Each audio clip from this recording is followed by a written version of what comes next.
Johnny Rotten didn't show up to destroy music. He showed up to rescue it from boredom, complacency, and polite lies. When the world branded him a menace, he was really the only one willing to tell the truth. When critics said he lacked talent, he proved talent wasn't the point. What mattered was conviction. Born John Lydon in working-class London, he learned early that the world wasn't built for kids like him.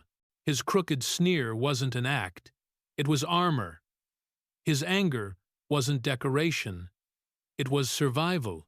And beneath all the fury lived a music obsessive who loved anything daring, strange, or brave enough to disturb the comfortable. His favorite albums weren't punk. Most existed before punk was even imagined. They were experimental noise, German krautrock, raw reggae, and outsider masterpieces records that broke every rule and asked listeners to keep up or get out of the way.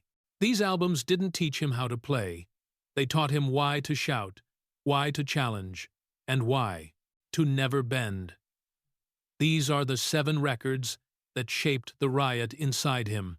Number 7 was Trout Mask Replica by Captain Beefheart, a chaotic masterpiece that sounded like music being dragged through a psychic storm.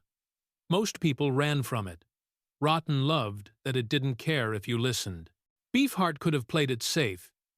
He chose weird instead. That defiance became Rotten's blueprint. Art doesn't need to be pretty, only honest. Number 6 was Can's Tego Mago, a hypnotic labyrinth of long, pulsing grooves that felt alive. Can built songs from sprawling improvisation, letting rhythms grind forward like machinery discovering emotion. Rotten studied how they used repetition as rebellion, a lesson he'd later inject into Public Image Limited. Number 5. Peter Hamill's The Silent Corner and the Empty Stage showed Rotten the power of emotional violence in music. Hamill sang like a man unraveling in real time, every breath exposed. Rotten understood instantly that vulnerability was its own form of punk. Honesty could be louder than distortion.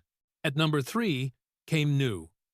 Self-titled debut, built around a relentless motoric beat that never stopped moving. It was minimalist, mechanical, and alive. New proved you didn't need solos or complexity, just momentum and conviction.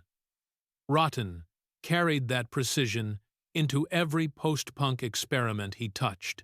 Number 2 was King Tubby Meets Rockers' Uptown, a dub masterpiece that taught Rotten the beauty of destruction. King Tubby stripped songs to their bones, echo, bass, ghosts of melody, and made the mixing board an instrument. That spacious heaviness shaped Rotten's entire second career.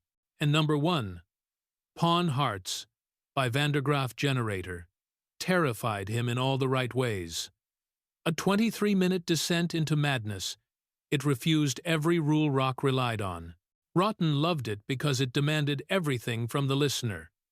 No compromise, no softness, no apologies. Those 7 albums didn't just influence Johnny Rotten, they armed him. They taught him to break rules, embrace chaos, and force truth into the world, even when the world didn't want it.